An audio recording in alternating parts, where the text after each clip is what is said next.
Merci de choisir Africable Télévision pour vous informer. Bienvenue dans Afrique Midi, les titres de ce journal. En Côte d'Ivoire, la commission électorale indépendante prône des élections municipales et régionales apaisées à travers des affiches visibles dans les villes. La CEI entend véhiculer des messages de paix et de tolérance à l'endroit des candidats et des militants. Nous irons au Cameroun pour évoquer l'inquiétude des séropositifs après le départ de Médecins sans frontières pour les milliers de Camerounais touchés par le VIH. Aujourd'hui, c'est donc au pays de relever ce défi de santé. Mesdames et messieurs, bonjour et bienvenue. Depuis le 4 avril et jusqu'au 10 de ce mois, se tient à N'Djamena, la capitale du Tchad, la 16e conférence des chefs d'État et de gouvernement du SILS. Le SILS, c'est le comité inter-État de lutte contre la sécheresse au Sahel. Pour en parler justement, nous sommes en ligne de N'Djamena pour retrouver notre envoyé spécial Sarki Aboubakar. Bonjour Sarki. Bonjour Gibrila. Sarki, quels sont les enjeux de ce sommet? Oui, Gibrila, ce qu'il faut retenir dans un premier temps, c'est que les enjeux sont énormes. Vous savez que l'organisation, le SILS, a aujourd'hui 40 ans d'existence et compte 13 pays membres au lieu de 9 auparavant.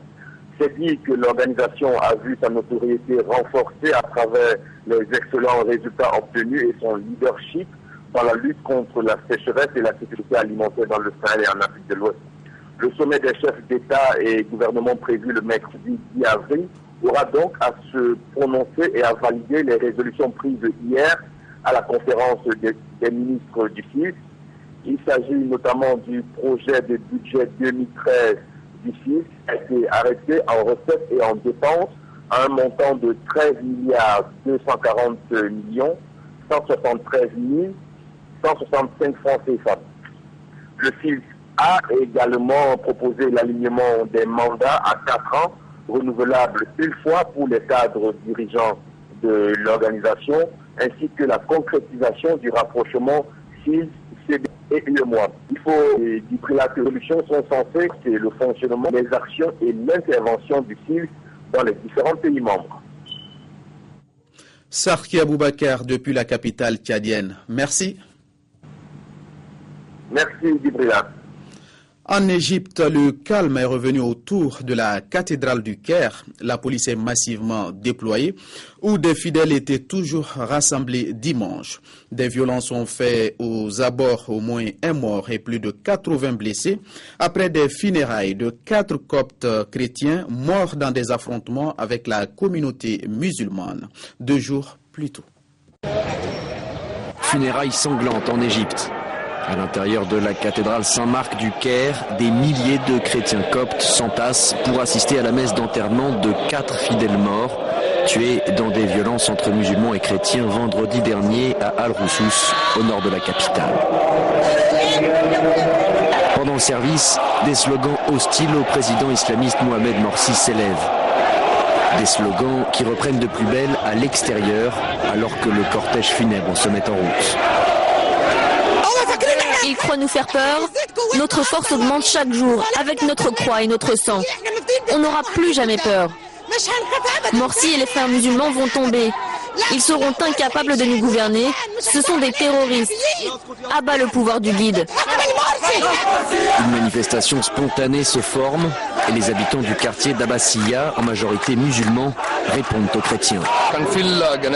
Les chrétiens ont chanté des choses qui ont provoqué les gens du quartier. Il y a eu des insultes et les violences ont commencé. Tout le monde se jetait des pierres. Et puis les chrétiens ont allumé un feu et ont commencé à tirer avec des balles en plastique. Certains chrétiens affirment que des habitants du quartier les attendaient après la messe et qu'ils ont attaqué le cortège. Depuis la chute du régime de Hosni Moubarak en février 2011, une 50aine de chrétiens et quelques musulmans sont morts dans des affrontements religieux. En Côte d'Ivoire, la Commission électorale indépendante prône des élections municipales et régionales apaisées avec des affiches visibles dans les villes. La CI véhicule des messages de paix, de non-violence et de tolérance à l'endroit des candidats et des militants. Les électeurs donnent également leur opinion sur le déroulement des élections couplées. Les jours passent, la date du 21 avril approche et la CEI, la Commission électorale indépendante, compte bien jouer un rôle de modérateur pour un bon déroulement des élections couplées municipales et régionales. Dans les différents quartiers d'Abidjan, on peut lire sur ces affiches les messages suivants. Pour une Côte d'Ivoire qui gagne, maintenant un environnement électoral apaisé. Tu es électeur et un comportement citoyen. Ou encore, tu ne dois pas déchirer les affiches des différents candidats. Élection, ce n'est pas la guerre. Des affiches incitant à la haine, à des comportements belliqueux ne seront tout simplement pas admis à ces élections. Les populations veulent elles aussi des élections apaisées. Qu'on aille aux élections de façon libre et qu'on vote vraiment les programmes et non les personnes et qu'il n'y ait vraiment pas de violence. Si tu as perdu, que tu acceptes que tu as perdu et que le vainqueur soit le vainqueur de tous, quoi.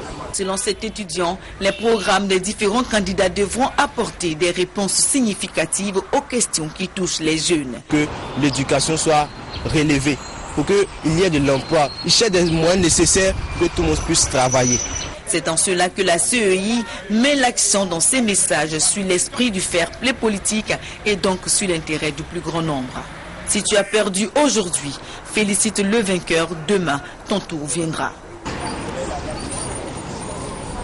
Élection, ce n'est pas la guerre, ou encore tu es électeur et un comportement citoyen. Les messages de la CEI s'adressent aussi bien aux candidats qu'aux partisans passionnés.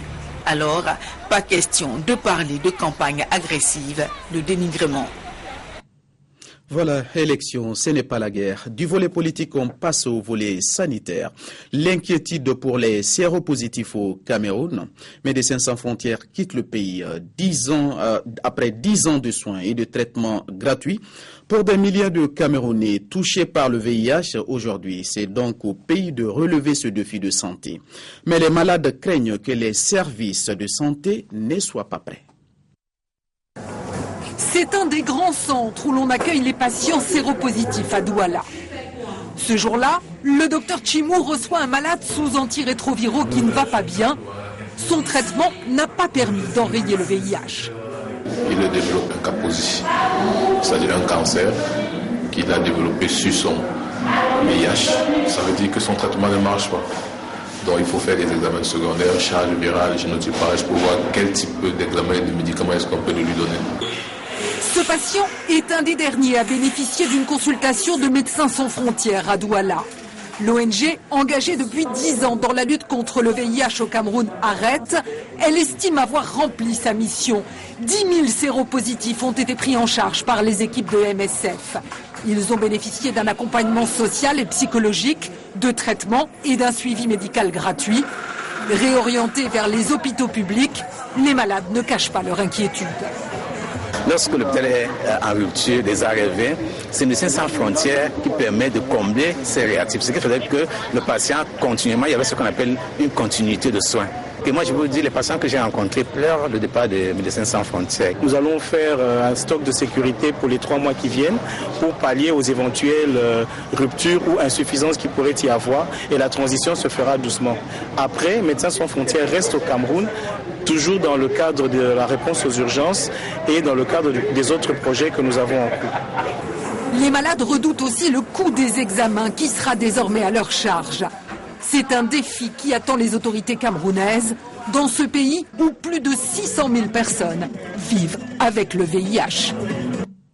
Sur un tout autre plan, les écoles coraniques dans le viseur du Sénégal. Le gouvernement fait la chasse aux établissements trop vétustes et à ceux qui mettent en danger les enfants ou même les obligent à mendier. Nous sommes à Mbao, dans la périphérie de Dakar. Ces hommes sont des superviseurs venus inspecter une école coranique qu'on appelle Dahara au Sénégal. Le marabout Kebagay est à la tête de ce Dahara. Ici, les jeunes suivent des cours dans des locaux complètement insalubres. C'est le manque de moyens qui m'a contraint à squatter cet endroit. Quand on te confie des enfants et que les parents ne participent pas financièrement, tu es obligé de t'installer dans ce genre d'endroit. Les enfants vivent de la mendicité. Moi-même, il y a quelqu'un qui m'amène tous les jours un peu à manger par la grâce de Dieu. Son école pourrait bientôt fermer. Car depuis l'incendie d'Indara, début mars, qui a coûté la vie à 9 enfants, l'État et les ONG font la chasse aux écoles coraniques insalubres, où les enfants sont poussés à mendier pour eux-mêmes et pour leurs marabouts. On marche sur la tête au Sénégal, c'est de dire que des enfants nourrissent des adultes paresseux qui sont quelque part à l'ombre et qui n'ont aucune préoccupation pour l'avenir de ces enfants. Bon, à côté de ça, il y a bien sûr des daras qui ont de bonnes pratiques et qui ne demandent qu'à être aidés. C'est le cas de ce dara, également situé à Mbao. La différence est flagrante. Ici, les élèves apprennent dans de bonnes conditions. En plus du Coran, qui était avant la seule matière apprise au dara, les élèves suivent des cours de français et d'informatique. Une école coranique doit être civilisée, propre et correcte. Ici, les enfants ne vont pas mendier. Ce sont les parents qui subviennent à leurs besoins. Pour l'État, l'organisation de ce dara très moderne est idéale. Le président sénégalais Macky Sall a donc annoncé des subventions pour 500 écoles coraniques. Des aides qui visent aussi à lutter contre le problème lancinant de la mendicité des enfants des rues à Dakar. Le volet culturel de ce journal nous conduit au Maroc. C'est l'un des événements organisés dans le cadre des Journées du patrimoine de Casablanca. Un spectacle magique que vous allez voir tout à l'heure. Et le feu est d'ailleurs l'élément principal de ce show. La place casablancaise Rachidi, tout illuminée sans un hertz d'électricité. Ici, seule la plus ancienne source de lumière pour l'homme est autorisée. Le feu, ou plutôt la magie du feu, est un spectacle où la rue devient le terrain d'expression des membres de la compagnie française Carabosse. Le but du jeu, c'est de magnifier un lieu, de l'éclairer à la flamme et pour faire, nous, on utilise des grosses bougies et puis on a des structures pour les mettre en avant. C'est fait pour rêver les gens, se promener, se balader en amoureux, en famille, avec la grand-mère, le grand-père, les enfants. Et puis pour que ça soit éclairé différemment avec la base du feu qui est une nouvelle couleur et une nouvelle flamme. La musique, autre outil indispensable à ces magiciens du feu invités par l'Institut français. Dans cet univers féerique, les yeux du public ont plus que brillé. Une belle mise en valeur du centre-ville, c'est un lieu calme par rapport au spectacle habituel et au bruit des véhicules, c'est très très agréable. Et le fait que ce soit gratuit, je trouve que c'est vraiment très très important que ce soit accessible à tout le monde. Un voyage gratuit donc, visuel et sonore, à un moment familial rare, en pleine nuit et en pleine rue, tous les ingrédients essentiels pour assembler une foule de Casablancais et réussir à faire tourner leur tête. De la culture au sport, il n'y a qu'un pas. C'est une pratique de plus en plus à la mode dans nos villes. Tous les soirs et plus particulièrement les week-ends, les terrains de sport et les grandes avenues sont pris d'assaut par des dizaines de personnes qui s'adonnent au footing ou à la course à pied. Tous les exercices sont bons pour se maintenir en forme et en bonne santé. Cas de Ouagadougou, la capitale burkinabé. Nous sommes ici dans le quartier Ouara des Milles. Il vient d'être 17h et comme tous les jours à pareille heure, on peut apercevoir des sportifs seuls ou en groupe. Ces gens ont un objectif commun, faire du sport pour rester en parfaite santé. Bon, c'est comme le dit le sport de maintien. Une fois que tu le fais, bon, tu es en forme pour la semaine. 2 tours, 3 tours, voire 5 tours de terrain, 1 ou 2 fois par semaine et même quotidiennement pour les plus réguliers. Dans tous les cas, chacun a sa stratégie pour se sentir bien. Donc, je suis là tous les soirs. Bon, non, je suis venu simplement pour faire le sport, pour garder ma forme. Ces sportifs viennent de tous les quartiers de Ouagadougou.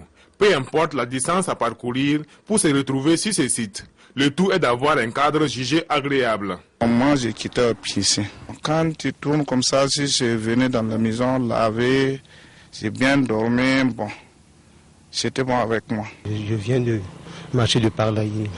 Comme ce site-là, il y a beaucoup de personnes qui viennent faire le sport ici, donc voilà pourquoi je suis sur ce site-là. Ici, c'est aéré, il y a de l'air, Donc on sent vraiment libre ici.